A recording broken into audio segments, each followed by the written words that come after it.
Friends, समृद्धि online classes में आपका स्वागत है। मैं जेपी गुप्ता शैक्षिक तकनीक की नेक्स्ट वीडियो में आपका पुनः स्वागत करता हूं। हमने कल शैक्षिक तकनीक के विकास, उसके ऑब्जेक्टिव तथा कार्य क्षेत्र के बारे में अध्ययन किया था। आज हम आपको बताने वाले हैं कि शैक्षिक तकनीक के उपागम कौन कौन से हैं। अप्रोचेज ऑफ एजुकेशनल टेक्नोलॉजी, कहने का मतलब है एजुकेशनल टेक्नोलॉजी से वो कौन कौन से अप्रोच है, कौन कौन से उपागम है जिसके जो शिक्षा में प्रयोग किया जाता है। तो उसके अंतर्गत 3 प्रकार के उपागम है। नॉर्मली लुम्सडेन ने कहा इसको दिया है और कई मनोवैज्ञानिकों ने दिया है, इसलिए नाम नहीं लिखा है। समानता भाग जो बांटा गया है वो 3 भागों में है। पहला है कठोर शिल्प उपागम। कठोर शिल्प उपागम या शैक्षिक तकनीक प्रथम कह सकते हैं, जिसको हम नॉर्मली सामान्यतः जानते हैं। जो सबसे पॉपुलर नाम है हार्डवेयर अप्रोचेस। किस नाम से? हार्डवेयर अप्रोचेस से। दूसरा है कोमल शिल्प उपागम या शैक्षिक तकनीक द्वितीय कहते हैं इसको कहते हैं सॉफ्टवेयर अप्रोचेस। और तीसरा है प्रणाली विश्लेषण या इसको कह सकते हैं शैक्षिक तकनीक तृतीय, जिसको कहते हैं सिस्टम अप्रोच। तो ये 3 अप्रोचेस में बांटा गया है। जो हम अप्रोचेस की बात कर रहे थे, उपागम की बात कर रहे थे, तो 3 उपागमों में बांटा गया है।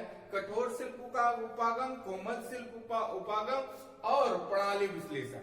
ये 3 उपागम है, hardware, software and system approach. ये 3 भागों में बांटा गया है। और तीनों भागों में क्या क्या है आगे हम पढ़ते हैं। सबसे पहले हम पढ़ते हैं कठोर शिल्प उपागम, जिसको हार्डवेयर अप्रोचेस। हार्डवेयर नॉर्मली जानते हैं, हार्डवेयर वो चीज होती है जिसको हम छू सकते हैं, देख सकते हैं, टच कर सकते हैं, ठीक है, और जिसका हम प्रयोग कर सकते हैं। कहने का मतलब है जिसको छू सके, देख सके, टच कर सके, ये सारी जो चीजें होती है नॉर्मली हार्डवेयर उपागम कहलाती है। आपने कंप्यूटर में भी पढ़ा होगा हार्डवेयर सॉफ्टवेयर चीजें। जो चीज हम छू सकते हैं वही हार्डवेयर कहलाती है। देख सकते हैं, छू सकते हैं, वही चीज क्या है? हार्डवेयर। तो यहाँ पर कठोर शिल्प उपागम की बात करते हैं, जिसको हार्डवेयर अप्रोचेस की बात करते हैं। तो यहाँ हम बात करते हैं कि शिक्षक तकनीक में कठोर शिल्प उपागम है क्या। तो इसका अगर बात करें तो इसका वर्णन सर्वप्रथम ए लेम्सडेन ने 1964 ईस्वी में किया था। ए लेम्सडेन ने 1964 ईस्वी में इसका किया था। इसको हम सामान्यतः शब्द सामग्री के नाम से भी जानते हैं, या इसको हम शब्द सामग्री भी कहते हैं। शब्द सामग्री, सामग्री जो भी चीजें हैं, शब्द और दृश्य सामग्रियां वो चीज है, ठीक। चाहे प्रोजेक्टर हो, चाहे रेडियो हो, चाहे टेलीविजन हो, कुछ भी हो, चाहे ब्लैक बोर्ड हो, तो वो चीजें आगे हम और शब्द सामग्री क्या क्या है अध्ययन करेंगे। तो शब्द सामग्री भी कहते हैं, सॉरी दृश्य शब्द कहा जाता है, दृश्य शब्द सामग्री भी कहते हैं। तथा इस प्रणाली का जो आधार है वो भौतिक विज्ञान एवं इंजीनियरिंग के सिद्धांतों का शिक्षा तकनीक में अनुप्रयोग से, मतलब किस पर आधारित है? भौतिक विज्ञान और इंजीनियरिंग के सिद्धांत। किसका? भौतिक विज्ञान और इंजीनियरिंग के सिद्धांतों का शैक्षिक तकनीक में प्रयोग से है, या शिक्षा में इसका प्रयोग से है। किसके सिद्धांतों का प्रयोग किया जाता है? भौतिक विज्ञान और इंजीनियरिंग के सिद्धांतों का शिक्षा में प्रयोग किया जाता है।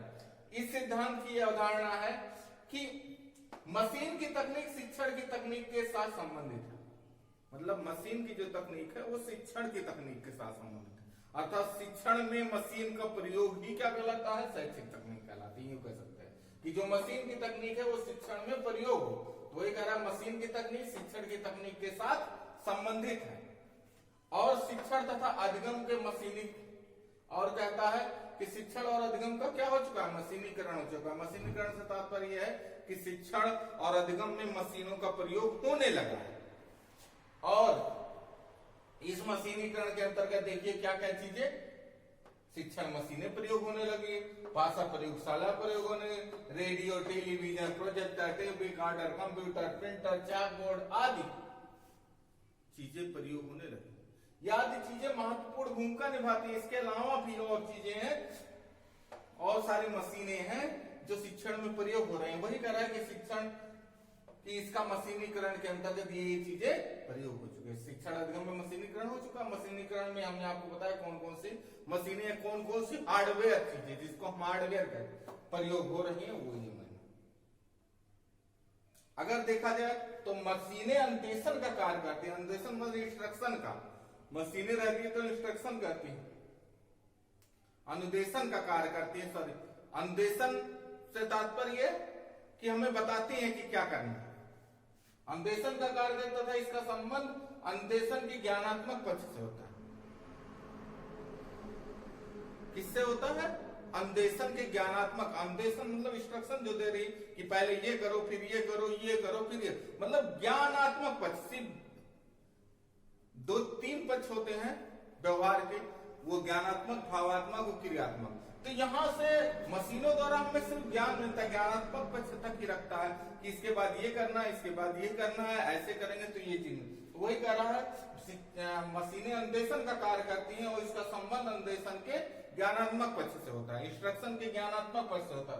तथा इसी मशीनीकरण के द्वारा क्या करते हैं? ज्ञान का संचय करते हैं।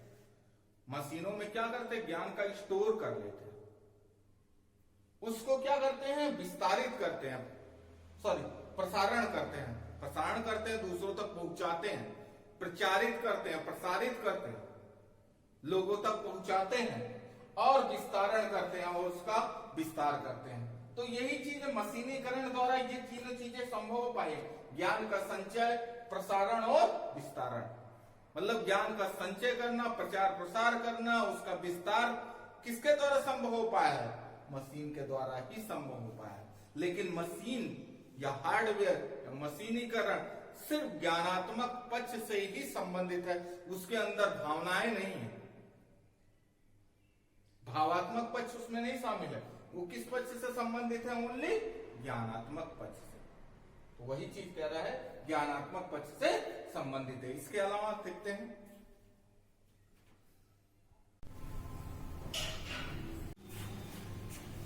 इसके अलावा हार्डवेयर उत्पादन द्वारा अधिक से अधिक छात्रों की सहायता कर सकता है। कहने का तात्पर्य है कि अभी हमने बताया कि ज्ञान का संचय करना ज्ञानात्मक पक्ष से होता है, इसका जो संबंध होता है ज्ञानात्मक पक्ष से होता है, तथा यह ज्ञान का संचय, प्रसारण एवं विस्तारण इसके द्वारा संभव होता है। तथा साथ साथ हार्डवेयर उत्पादन द्वारा अधिक से अधिक छात्रों की सहायता कर सकता है। अभी हमने बताया कि संचय कर सकता है, विस्तारण, प्रसारण और विस्तारण कर सकता है। तो इन सब क्वालिटियों के कारण वह क्या है? अध्यापक अधिक से अधिक छात्रों की सहायता कर सकता है। भाई उसके प्रसारण और विस्तारण द्वारा एक समय में एक से ज्यादा छात्रों को इसके द्वारा सहायता पहुंचाई जा सकती है, या उनके समस्याओं का हल किया जा सकता है, उनको शिक्षण कार्य दिया जा सकता है। इस प्रणाली के ही फलस्वरूप पत्राचार पाठ्यक्रम और मुक्त विश्वविद्यालय का जन्म हुआ। मुक्त विद्यालय में या दूरस्थ शिक्षा जिसको कहते हैं, उसका जन्म हुआ यहाँ से, इसी प्रणाली के फलस्वरूप ही हुआ।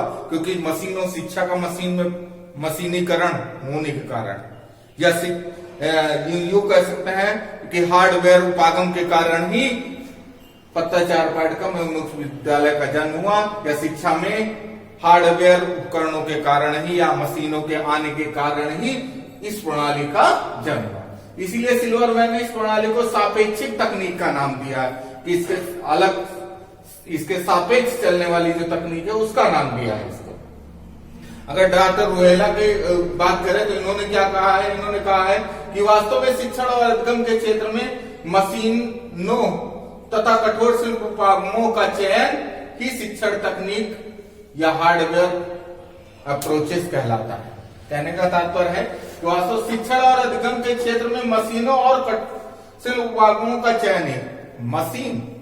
मशीन कह लीजिए तथा कठोर शिल्प उपकरण कह लीजिए, जो भी मशीनें हैं वही कठोर शिल्प उपकरण है, उनका चयन ही शैक्षिक तकनीक फर्स्ट कहलाती है या हार्डवेयर अप्रोच कहलाता है। ठीक, मशीन कहिए या कठोर शिल्प उपकरण कहिए, इनका क्या करना? चयन ही क्या कहलाता है? शैक्षिक तकनीक प्रथम या हार्डवेयर अप्रोच कहलाता है। मेरे अनुसार देखें तो क्या है? शैक्षिक हार्डवेयर उपकरण क्या है या कठोर शिल्प उपकरण क्या है? मेरे अनुसार शिक्षण एवं अध्ययन को अधिक प्रभावकारी, बोधगम्य रुचिकर बनाने के लिए वैज्ञानिक सिद्धांतों पर आधारित मशीनों या यंत्रों का प्रयोग ही हार्डवेयर अप्रोच है या कठोर शिल्प उपागम है। कहने का तात्पर्य यह है कि जब शिक्षण और अधिगम में मशीनों और यंत्रों का प्रयोग हम करते हैं, क्यों करते हैं? शिक्षण को और अधिक प्रभावकारी, बोधगम्य और रुचिकर बनाने के लिए।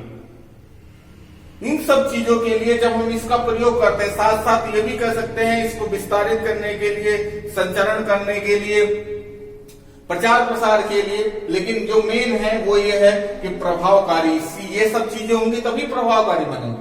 प्रभावकारी, बोधगम और छात्रों के लिए रुचिकर बनाने के लिए, क्योंकि लेक्चर विधि बोरिंग विधि होती है, तो रुचिकर बनाने के लिए जब वैज्ञानिक सिद्धांतों पर आधारित जो भी मशीनें हैं, हमने अभी पीछे बताया वे थोड़ी देर पहले कि भौतिक विज्ञान और इंजीनियरिंग सिद्धांतों पर आधारित है, तो वही चीज वैज्ञानिक सिद्धांतों पर आधारित मशीनों और यंत्रों का जब इसमें प्रयोग करते हैं तो वही क्या कहलाता है? यहाँ सॉफ्टवेयर लिखा, हार्डवेयर अप्रोच कहलाता है।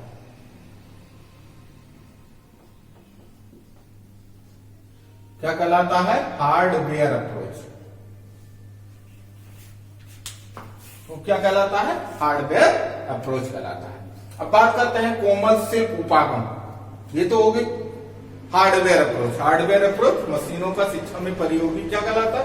Hardware approach. मशीनें आपको बताई है, कंप्यूटर हो गया, टेप रिकॉर्डर हो गया, भाषा प्रयोगशाला हो गया, शिक्षण मशीनें हो गई, प्रोजेक्टर हो गया, बोर्ड हो गया, चाक बोर्ड हो गया, ये सारी चीजें, ये बोर्ड हार्डवेयर, ध्यान रखिए। अभी बात करते हैं कोमल शिल्प उपागम क्या है? Software approach. जैसे आप जानते हैं, कंप्यूटर अगर जानते होंगे तो पढ़ा होगा, जिसको हम देख सकते हैं लेकिन छू नहीं सकते, नॉट टचिंग, टच नहीं कर सकते, वो क्या कहलाता है? सॉफ्टवेयर उपागम कहलाता है। यही सॉफ्टवेयर कहलाता है। इस अब यहाँ पर शिक्षा तकनीक में सॉफ्टवेयर उपागम क्या है? तो इस उपागम में मशीनों का प्रयोग नहीं किया जाता। मशीनों का प्रयोग न करके इसमें शिक्षण और अधिगम के मनोवैज्ञानिक सिद्धांतों का प्रयोग क्या कहलाता है? सॉफ्टवेयर उपागम कहलाता है। क्या? मशीनों का प्रयोग ना करके शिक्षण और अधिगम के मनोवैज्ञानिक सिद्धांतों का प्रयोग किया जाता है। किसका? शिक्षण और अधिगम के मनोवैज्ञानिक। यहां देखिए सॉफ्टवेयर में मशीनों का प्रयोग किया जाता है, इसमें क्या है? मनोवैज्ञानिक सिद्धांतों का प्रयोग किया जाता है। क्या करने के लिए? छात्रों में अपेक्षित व्यवहार परिवर्तन लाने के लिए जो किया जाता है वही क्या कहलाता है? सॉफ्टवेयर उपागम कहलाता है। या यूं कहे, हार्डवेयर उपागम में मशीनों का प्रयोग है और सॉफ्टवेयर उपागम में मनोवैज्ञानिक सिद्धांतों नियमों का प्रयोग है। मनोवैज्ञानिक सिद्धांतों का प्रयोग है, जिससे हार्डवेयर द्वारा भी, जिससे छात्रों के व्यवहार में क्या लाया जा सके? उचित परिवर्तन लाया जाएगा। जो हम परिवर्तन चाहते हैं, जो शिक्षा द्वारा परिवर्तन होना चाहिए, हमारे उद्देश्यों के अकॉर्डिंग परिवर्तन होना चाहिए, वो लाया जा सके।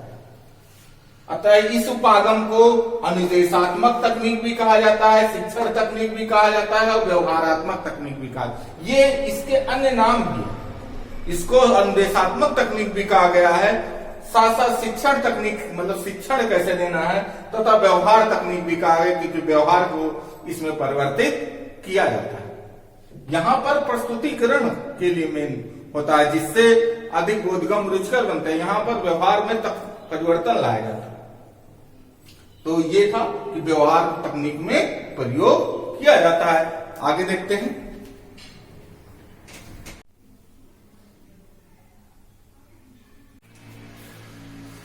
कोमल शिल्प उपागम सॉफ्टवेयर प्रोसेस में आगे हम अगर बात करते हैं, हमने अभी बात की कि मनोवैज्ञानिक सिद्धांतों का जो हम शिक्षा में प्रयोग करते हैं वही कहलाता है सॉफ्टवेयर उपागम या कोमल शिल्प उपागम कहलाता है। इसको हमने बताया कि अनुदेशात्मक तकनीक, शिक्षण तकनीक एवं व्यवहार तकनीक भी कहते हैं। इसके अलावा इसमें मशीनों का प्रयोग केवल पाठ्यक्रम को अधिक प्रभावशाली बनाने के लिए किया जाता है। जो मशीनों का प्रयोग किया जाता है वो पाठ्यक्रम को केवल अधिक प्रभावशाली बनाने के लिए किया जाता है, जबकि इस उपागम का संबंध मशीनों का प्रयोग भी इस उपागम में होता, बिना इस मशीनों का प्रयोग के नहीं, लेकिन जो प्रयोग किया जाता है वो पाठ्यक्रम को और अधिक प्रभावशाली, जिससे वो अधिक प्रभावशाली और अधिक अच्छा प्रस्तुतिकरण के लिए किया जाता है। जबकि इस उपागम का संबंध शिक्षा के सिद्धांतों, ध्यान रखिएगा, शिक्षा के सिद्धांतों, उद्देश्यों को व्यवहारिक रूप से लिखना, शिक्षण प्रविधियों, शिक्षण व्यूह रचनाओं का चयन, पुनर्बलन और विषय वस्तु के मूल्यांकन से होता है। कहने का मतलब ये व्यवहारिक पक्ष से है। पहला वाला क्या था, मेन था मशीनी पक्ष से। दूसरा क्या था, व्यवहारिक पक्ष से। व्यवहारिक पक्ष जो नियम सिद्धांत मनोविज्ञान के हैं, शिक्षा के हैं, इनसे। इस तकनीक में हमने आपको पहले ही बताया था, शिक्षण तकनीक के अंदर 3 प्रक्रिया होती है, जिसमें इनपुट, प्रोसेस और आउटपुट। तो तीनों पक्षों का के विकास पर इसमें बल दिया जाता है। इनपुट, प्रोसेस भी और आउटपुट भी बढ़िया मिले।